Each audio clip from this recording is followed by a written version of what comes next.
to Season 4 of the podcast. I'm your host, Amanda Blackwood. If you've never listened to my podcast before, then welcome to you, and please hit that subscribe button. It's hugely beneficial to us podcasters. As many of you know, I wrote my autobiography as a survivor of human trafficking called Custom Justice, but if you didn't know, you do now.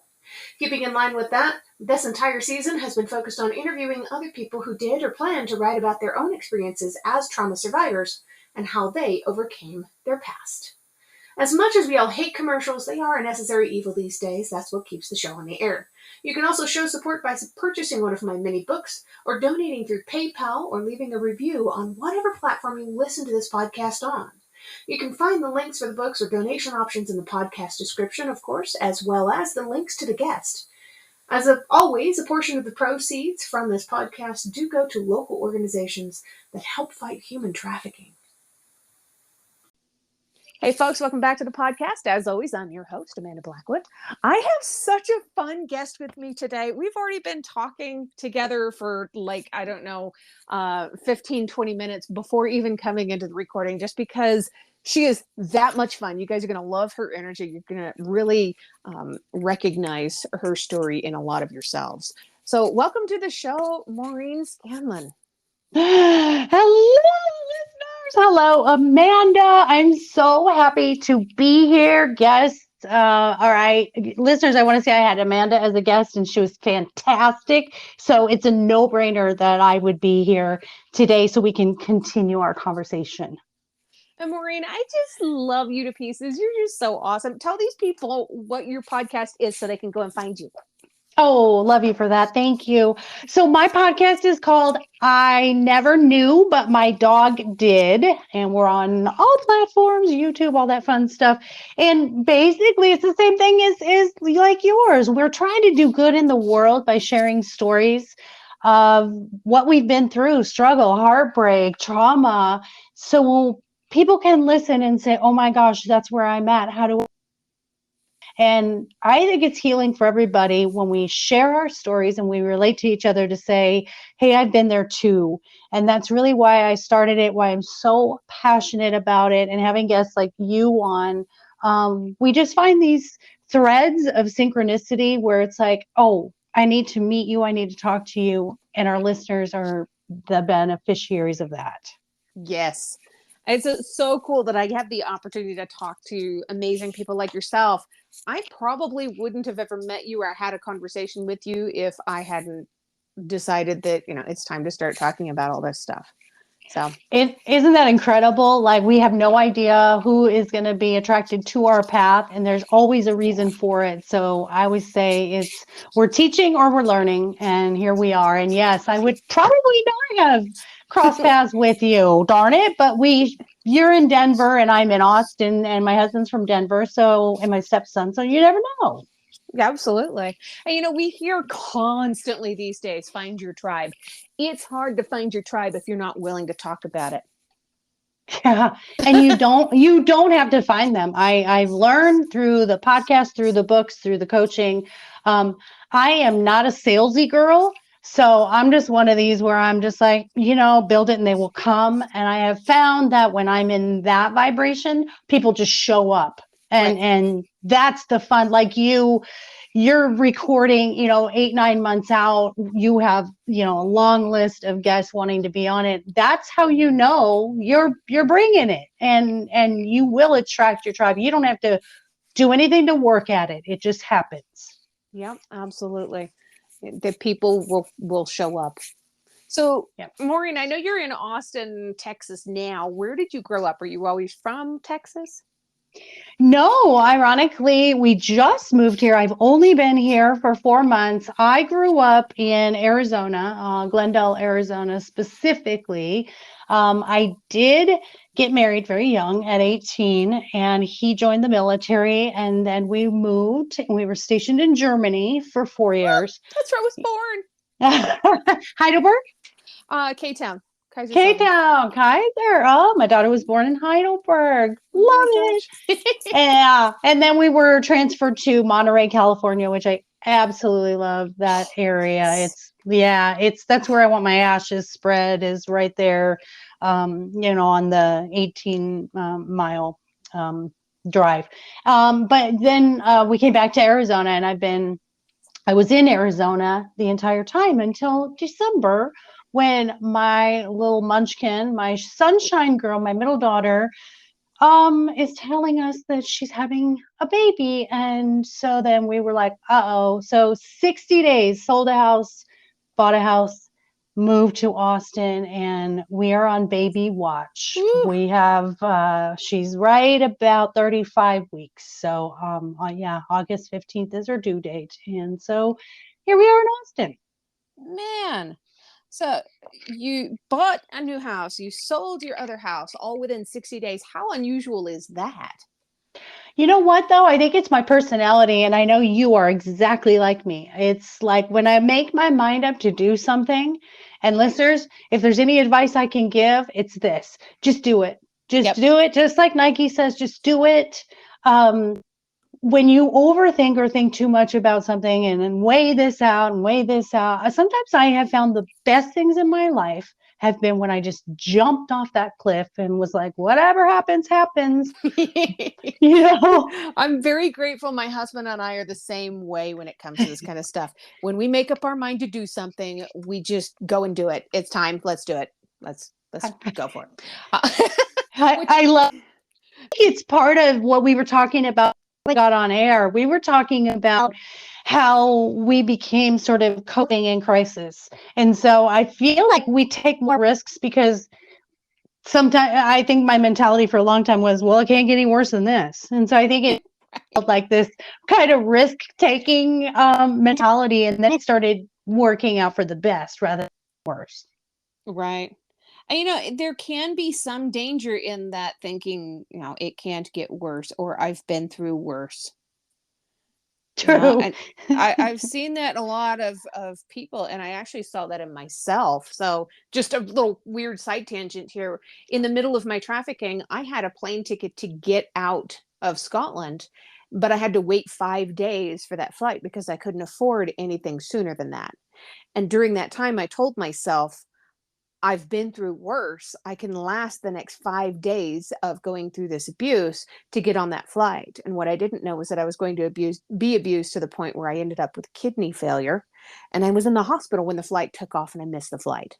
It was non-refundable, so I lost everything that I'd spent on it.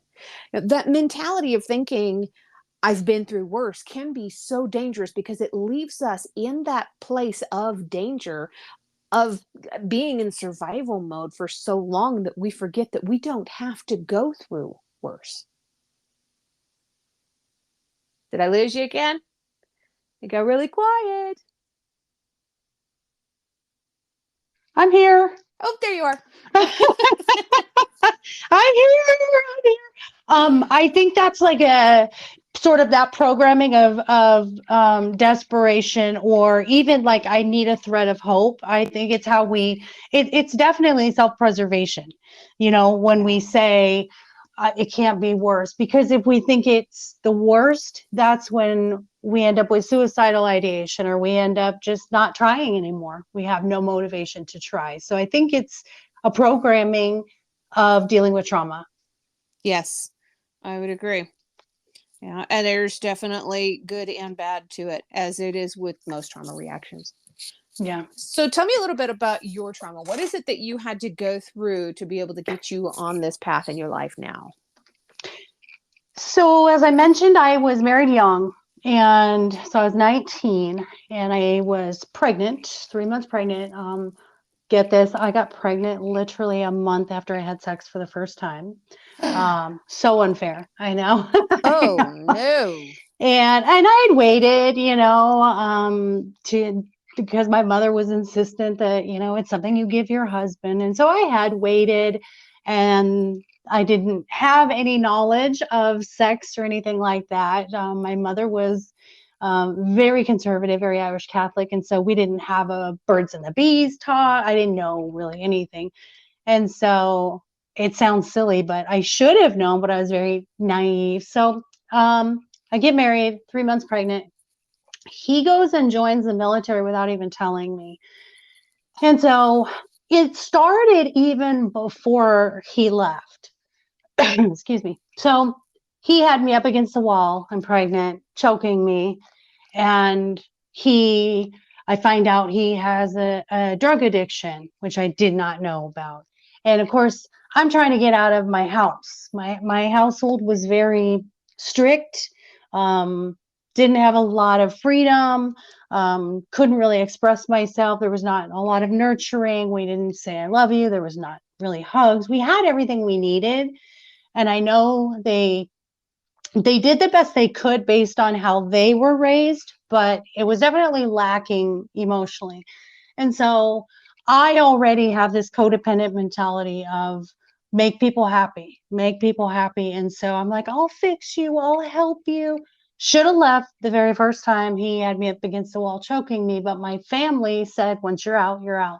There's nothing, you cannot come back. You made your bed, lie in it. So he leaves 16 days after we get married. I go through the entire pregnancy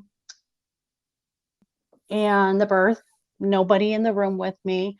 My family disowned me because they didn't want me to get pregnant. And so I think they were coming when I was leaving the hospital. I think someone was coming and I can't even remember, but no one showed up after I had the baby. And so finally 3 months in, I call my husband and said, look, I need to get over there. You need to find a place. So I go over to Germany. Finally, we get a place. We live on the economy because he's too low rank. He was right out of basic training. He's too low a rank to have military housing. So we are broke. And I mean, broke, like couldn't afford to dry our clothes, had to call. We had met other couples that had one baby and they were a young couple. We would call each other because you get paid once a month in the military. We'd call each other about halfway through the month or about the third week and say, what do you have in your cupboards? And we would all 6 of us and 3 babies get together to make dinner because no one had enough money to feed their families. And the military then, and this is in the 90s, this is when Desert Storm was happening, they were not very good at protecting families because they say we didn't assign you a family, so you're kind of on your own. And when you're on the economy living off base, you have to pay. And if you think about it, back in 1990, we were paying $800 a month for rent. We made $1,000. You have to have a phone, and we didn't have a car yet.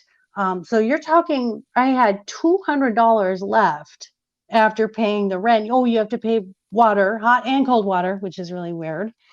And you had to have a phone required. So really, I would say you had about $100 left for an entire month to live on. And I don't know anybody that could do that today, let alone back then. So it was really stressful. He'd never been a father. He'd never been a husband. And the abuse started. What I found out was when I was pregnant and doing all my stuff in Arizona, then having the baby, he was acting like Mr. Single Guy, hanging out in the barracks, drinking with the guys every day. And so he's an alcoholic. And at that time, I don't know how it is now, the military kind of breeds alcoholics, and I'll tell you why. A case of beer at that time at the commissary or they have like little convenience store or military, was $3. A case of beer for $3. And if you weren't buying that, they would encourage you, go to the NCO club. So they really encouraged drinking because they wanted the guys to relax, and it really ruined so many families. So he's an alcoholic, and he was the type of alcoholic that had blackouts. So he had blackout rage. And I don't mean like he passed out on the couch blackout. I mean, he forgot what he was doing. And so one time I remember him getting so mad, he picked me up and he threw me about 6 or 8 feet across the room. And I fell on the chair, on the armchair, my head, and it burst my eardrum. Oh. And so this was kind of, the beginning of how it was in this marriage. And I ended up being married to him for 11 years. I don't know how I did that, but it was just, we were talking before we were recording, Amanda, and like I said, most abusers are very covert, and it's just they do along the way that sort of groom you to accept this is what you deserve. This is what you're supposed to put up with. And my mother was a very um, subservient, because she definitely had opinions. But when it came to my father, she backed down and she would do whatever he would say. And so I kind of was programmed that it doesn't matter what you think, even if you have opinions. And I did, I was mouthy too. But ultimately, the man has the say. Whatever the man does, you have to put up with it and you have to follow. There was nowhere I could go anyway. I'm in another country with no money. What am I going to do? I can't buy a ticket and come home. Where would I go? So it was really a feeling of helplessness. And so it continued. And there was, we'd go to AA, he would, start the program, I'd go to Al-Anon, and then he'd go back, to drinking, hiding it, and I wouldn't know. And just that repetitive cycle until I found out he was cheating. And then when I found out he was cheating, that was my line in the sand. And the thing is everyone has a different line in the sand. And I remember my daughter being in an abusive marriage, and I remember her getting injured really bad with broke her arm in several places, to needing plates and screws. And I remember the phone call with her saying, she said, if he's drinking again, and I was like, what? That's your line in the sand? That's your line in the sand. He destroyed and broke your arm into several pieces, and you're just worried if he's drinking again. And I literally hung up that phone with my daughter and called her back and said, oh my God, I'm so sorry that I said that.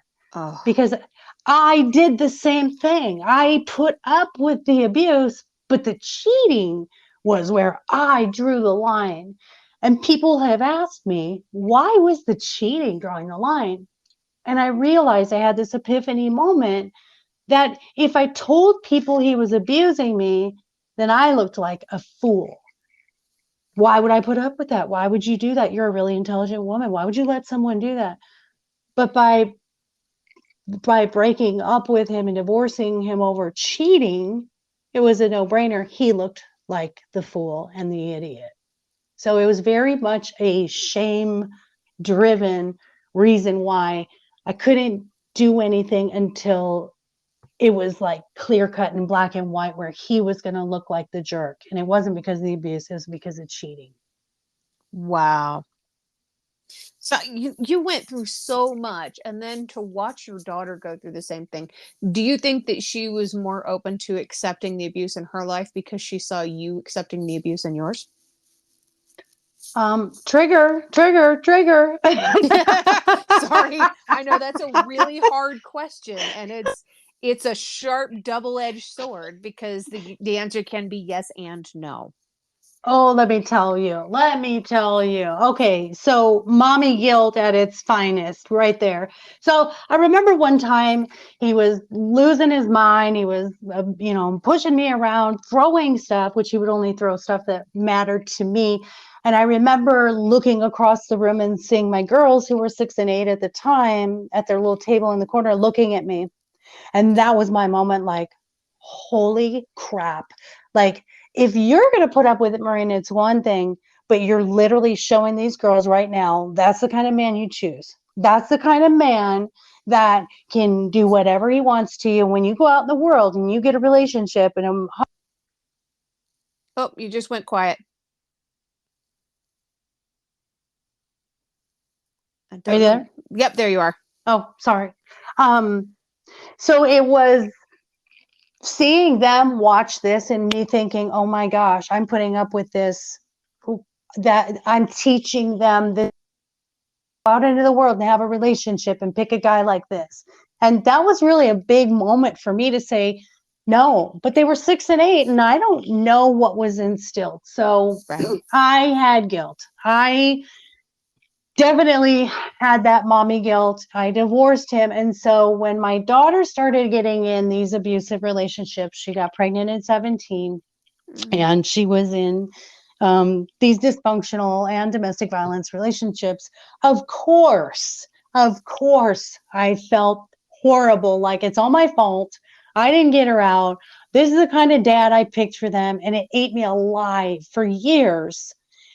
And so I enabled her. And I enabled her to not have to grow, not have to face her bad choices. I did everything for her to prevent her from feeling alone like I did, or from not having finances to watching her kids for her. I did everything out of my own internal projection of feeling guilty and what I had been through, and I did a huge disservice to my daughter.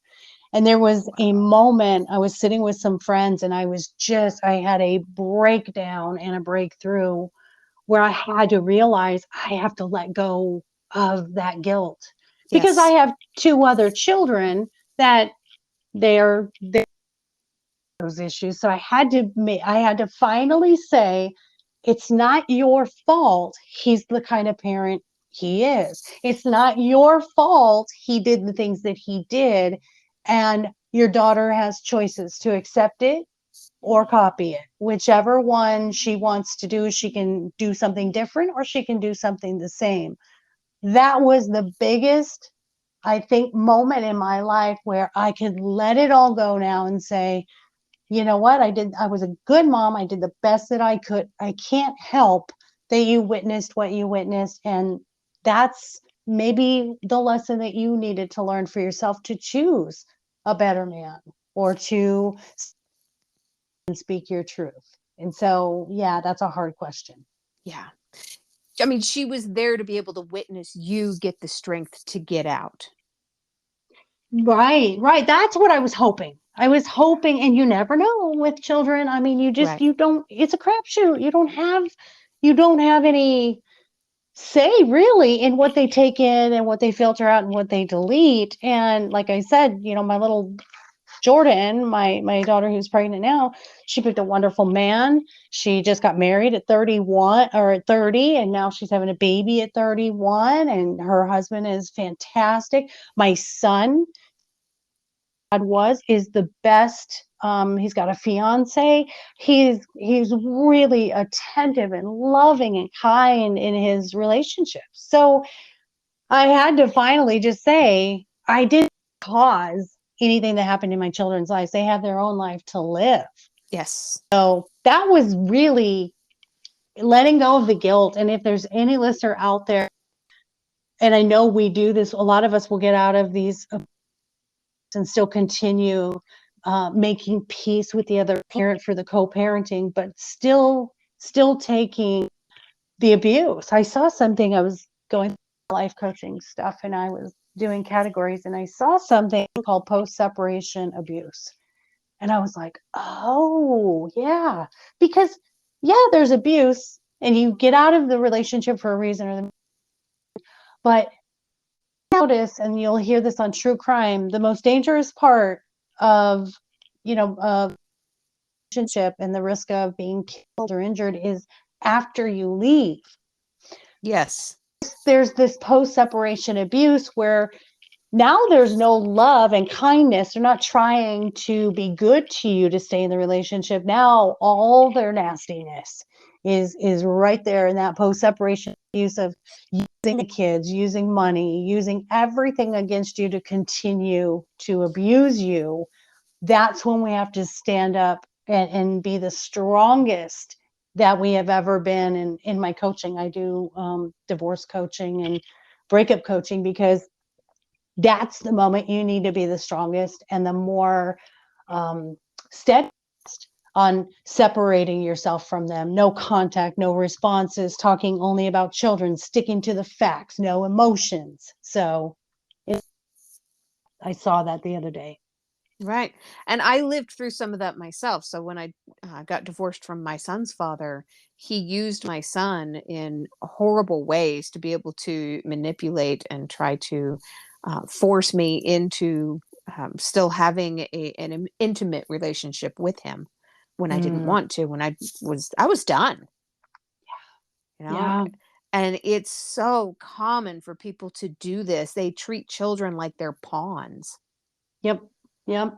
It Yeah. absolutely is. And that's really common to say, I'm going to give them what they want while we're going through this thing, because then it'll be, less treacherous, and maybe they'll give me the car that I want, or maybe they'll be, less apt to fight with me over when I want the kids when it's on their time. I mean, it's still manipulation. It's still abuse. It doesn't stop. And the only way it stops is when we finally get like rules in black and white, and just like a restraining order, doesn't matter if they're going to do it, they're going to do it. A paper's not going to stop it, but you have legal grounds to stand on. And I find people that have been in abusive situations, and I learned this from my divorce. I learned after the divorce is when you're most emotional. And that's when you're most apt to give in to stuff. And I always say this: when you're going through a divorce, men or women, when you're going through a divorce, I want you to do the paperwork as if yourself 10 years from now were writing it. Mm. Because then you'll have the parenting that you want, you'll have the finance that you want, you'll have the property that you want. Because when we're too emotional right afterwards, we give into stuff. How many people have you heard that say, I wish I would have asked for this, or I wish I wouldn't have given in, I just wanted it over with? That's another one. It drags out, drags out, drags out, and they're like, I just gave in, I let him have my 401k, or I just let him have 50-50 custody. Don't do it. Fight Yeah. it. Fight as long as you can, and write those papers as if the person, your future self 10 years from now, we're writing them when you have no more emotion left for this person. Yeah. Oh, such beautiful advice, man. I wish I had been able to do that at the time. Yeah. Yeah. And sometimes it's easier said than done. It's nobody's saying that this is going to be an easy thing to do by any stretch of the imagination, but it's worth it to do it. You got to do the work. Yeah. Yeah. And it's funny that, Amanda, you and I were saying how wonderful we have the husbands we have now are so wonderful and supportive and loving and unconditional. And how'd we get here? And that's what I said to you was, we did the work, man. Like, we Yeah. cleared out all that garbage, and we finally said, which is it's really my brand. I learned how to be my own best friend finally. Because I think about, what would I tell my best friend now? If I have something going on, what would I tell my best friend? That's being my own best friend, is saying, I'm going to be loving and kind and compassionate and patient to myself, have grace on myself, encourage myself, affirm myself, the things that are good about me. That's what I never knew. That's what I didn't do, was make myself feel good and proud. Well, I mean, it's not an easy thing to learn when you've never had that modeled for you. Yeah, right, So, how do right. you get from point A to point B? What did you have to do to be able to get yourself through all of it and to heal from it? Yeah. Um, Hopefully I can curse on here, but I tell everyone, everyone that comes for life coaching, I always say you have to be so tired of your shit that you'll be able to change. Because if you're not tired of it, you're going to go right back to it, and you're going to stay in the cycle of insanity. But I got so tired of it that I was finally in even relationships where I wasn't married to them. They were psychologically abusive and narcissistic. And this pattern kept continuing until, and it was just over and over. And I had to sit with myself and go, what is the common denominator here? Well, it's me. Well, what is it about that's drawing these people in and keeping them in and allowing them to keep doing what they're doing? And that was ugly, dark work. That was sitting on my bed crying, bawling my eyes out. I'm not worthy. Why can't someone just love me? Why Mm. can't, someone give me what I give them? Um, it's it's really the story behind my writing the books about dogs, and I have a dog boutique and everything. The podcast, I never knew my dog did. It all comes from sitting on that bed crying in those just moments of despair, and my dogs were sitting next to me, and just looking at me with the utmost unconditional, you are my life, you are my universe eyes. And that was like these moments of, oh my God, look at how much they love you. Why do you love you like they do? They see something in you. And that was I started off, and I use the acronym BONE because of my puppies. And the first step was bravery, doing something I had never done before. I never had dinner alone. I never went to a movie alone. I never did anything alone. I realized my identity was I had to be a couple, or else I didn't feel worthy. I thought the world was judging me and I wasn't good enough unless I had someone beside me. So bravery, I started doing things alone, going hiking, took a solo vacation. All these things I'd never done. And people talk to me and laugh. I walk away going, hey, wait a minute. I am kind of cool. I am fun. I don't have to have someone on my arm to be worthy. So that was the first thing. The other thing was just being observant. It meant, what couples do I see that inspire me? What kind of qualities do other people have that I to have? And it was confidence. It was um, being proud, like the affirmations, being proud of the things. I had to observe the things about myself that were good. Stop focusing on what's bad. And that was that self-care thing. I had never taken care of me ever. I was behind everything and everyone. I was the last one on the totem pole. So I didn't do any self-care. I didn't work out. I was in a relationship so psychologically abusive. He ended up going to jail for aggravated harassment. And I had restraining orders for 7 years. And I was in bed by like 5:30 every night. 5:30 every night. I didn't leave the house. He kept me basically in a cage. Um, and I ended up getting skin cancer. I ended up getting cervical cancer. I ended up, I have osteoarthritis and rheumatoid arthritis. I ended up walking with a cane at 38 years old. So so I wasn't doing anything necessary for myself, and that emotional overspill just came out physically, and I was just getting worse and worse. So definitely self-care, guys. That's really, really important. The last one is E, expectant. I learned that I here's the difference. People go out with expectations. And this is something I learned after I was healing when I finally would go out dating, which I suggest you wait at least 1 year when you're getting out of something traumatic or any breakup. Do a whole year by yourself, getting to know yourself, travel with yourself, love yourself, build up everything, health, emotion, spirit, so you're your best self. Then when you go out in the world, you will attract people at your healthiest place. So when you go out dating, I think this is the thing. When we're not healed, we go out with expectations. And expectations are, oh, this could be my next husband, or this guy's going to be Prince Charming. I've said to many people, and this is something that's important, stop making things about expectations and just be expectant. So when I went out dating, I wasn't going out there like, I hope this guy isn't a narcissist. I hope he's, good to me. I didn't do that. I went out saying, I'm expecting to have a really good meal and a really good conversation with someone.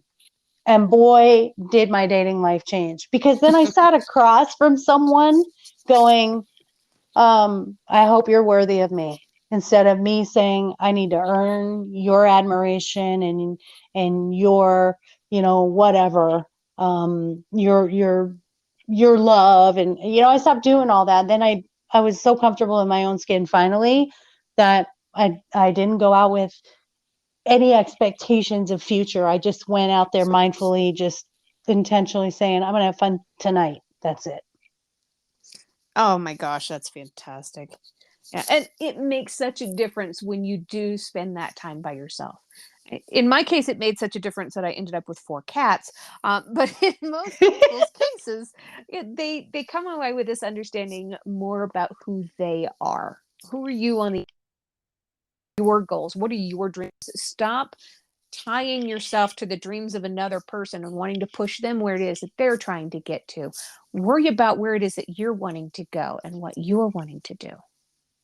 Oh, I love that. I love that when you come from a background, whether it's your childhood or, these damaging relationships, no one cares about how you feel. No one's asked how you felt. Everything you've done your whole life was geared toward what does somebody else need to be emotionally stable? And that's a hard thing, isn't it? To say, oh, I can focus on me. Isn't that selfish? No, it is not selfish.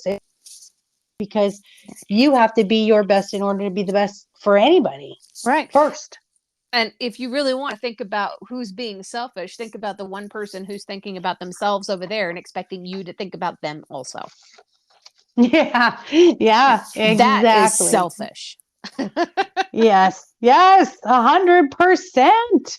I love that you said that. That's, yeah. Why is when you're in that mindset, that unhealthy mindset, why is it okay that they can think about themselves only and then you think about them too, but you're not allowed to have those moments of you and really asking. And I think a lot of that is when you've been in survival mode, you don't think about those deeper things. You just think about, where's my next meal coming from?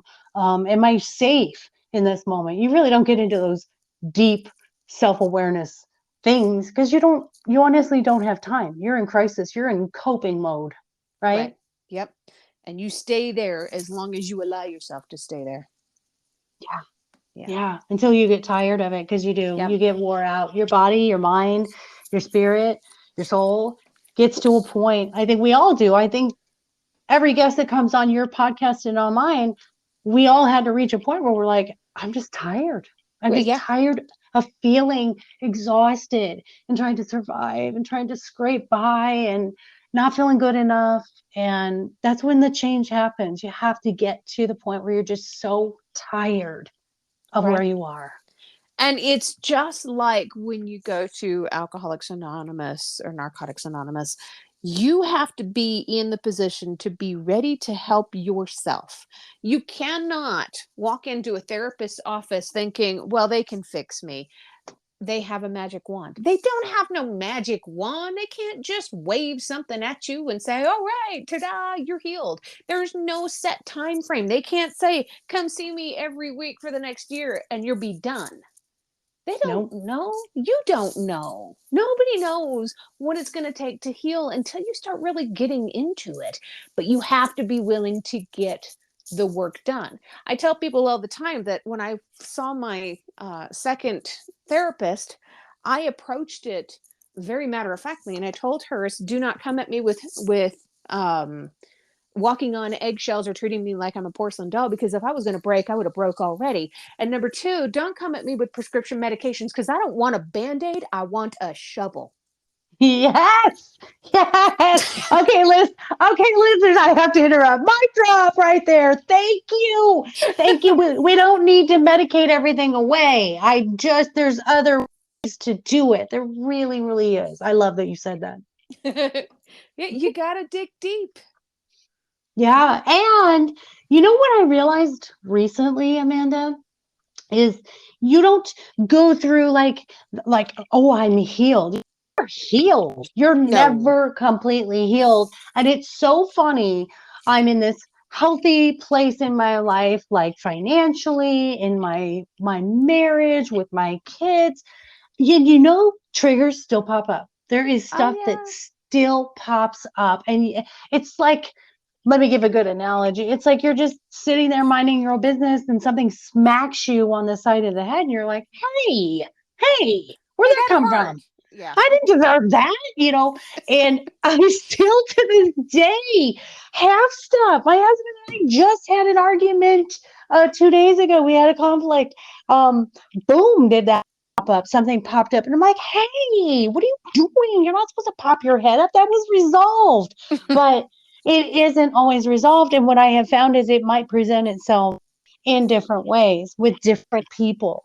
Yeah. And that's really crucial to be open to that when you start the journey, to just say, hey, some things are going to come to light that I don't even know are in there. There's a lot of deep subconscious stuff in there. I'm intentionally and consciously fixing things that I think I know.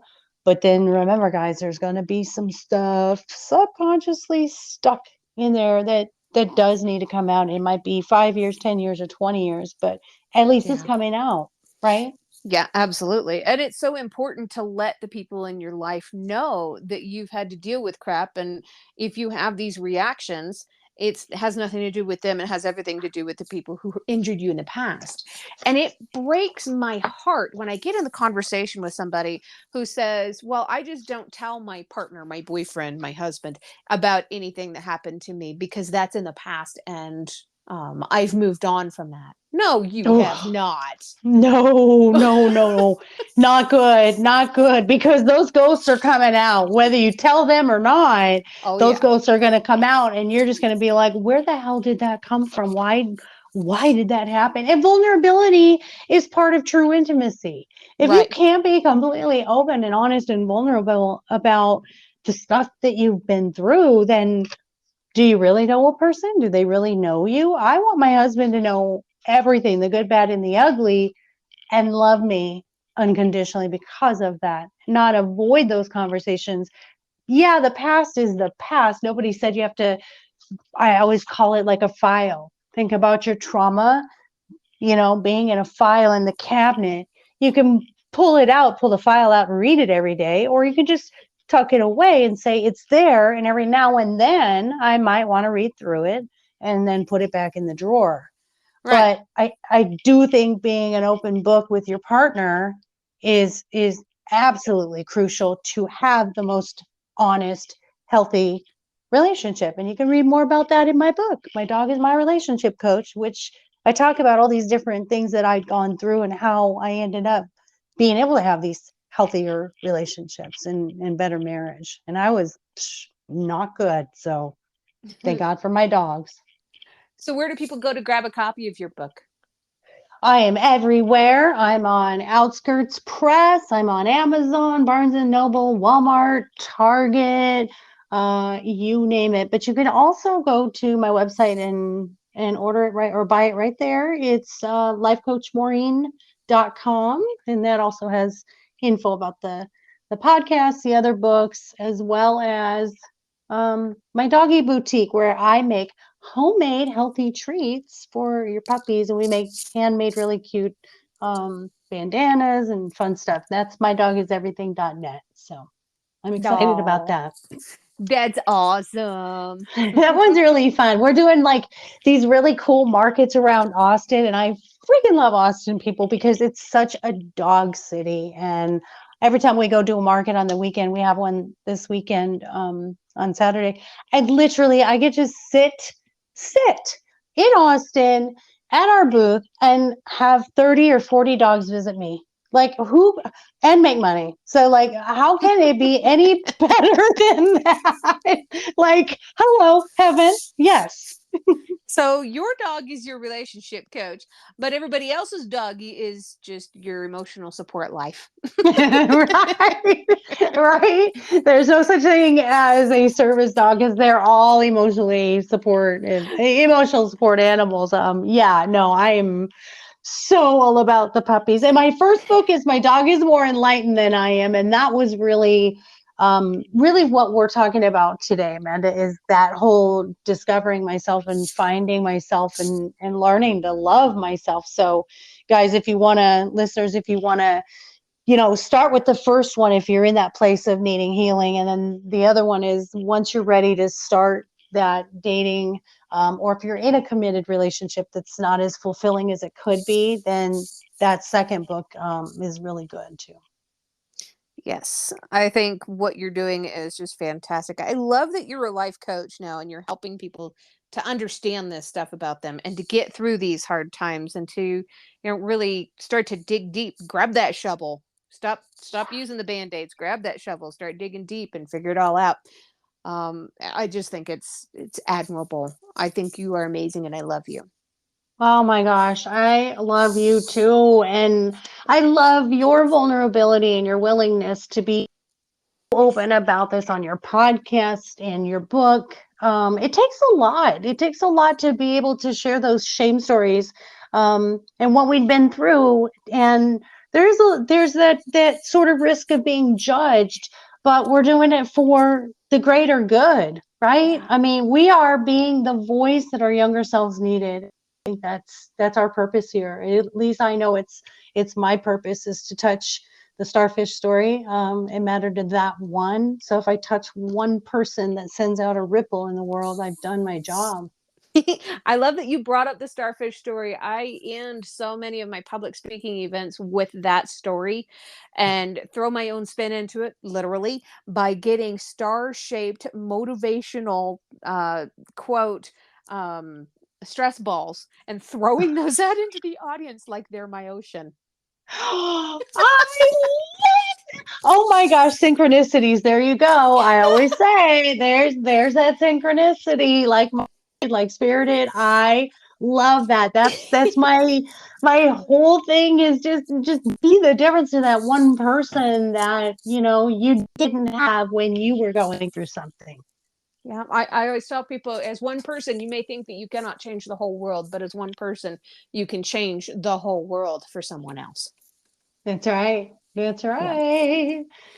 Well, Well, Maureen, thank there's you. always one last question that I ask my people before I let them go. It's my Yeah. favorite question. I always ask it. So, what is one thing that you love about yourself not related to your physical appearance?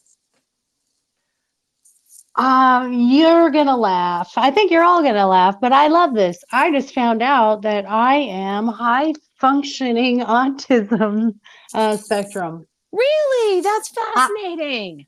I know. I was taking a course on coaching people that are neurodivergent.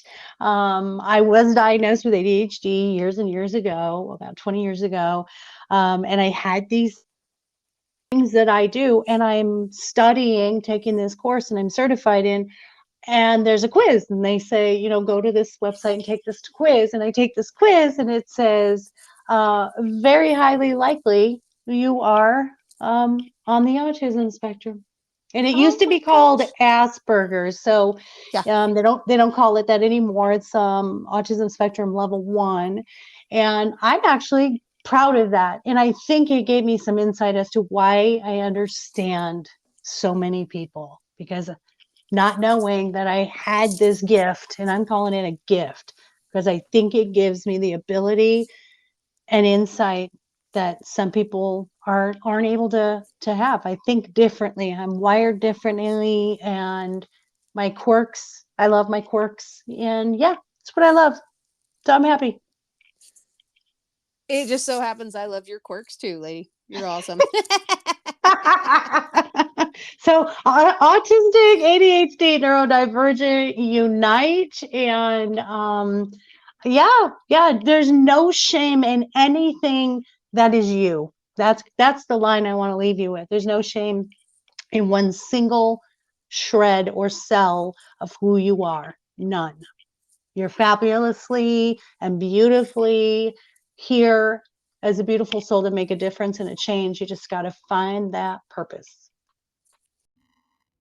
If you've enjoyed tonight's episode, please make sure you check out the episode description. There you'll find links on how you can learn more about this guest, links to connect with them on social media, and how to support the podcast. Remember, I don't get paid to do this. My boss is a bit tight-fisted. I can say that. I work for myself. In short, this show really is all about the guest. If you've enjoyed their interview, please feel free to let them know. You can also tune in to my other podcast, Growth from Darkness, which is co-hosted by a lovely lady from Australia. We talk about what trauma responses are and healthy ways to move beyond the past. For more information, just go to growthfromdarkness.com. You can also follow us on Facebook at facebook.com/growthfromdarkness.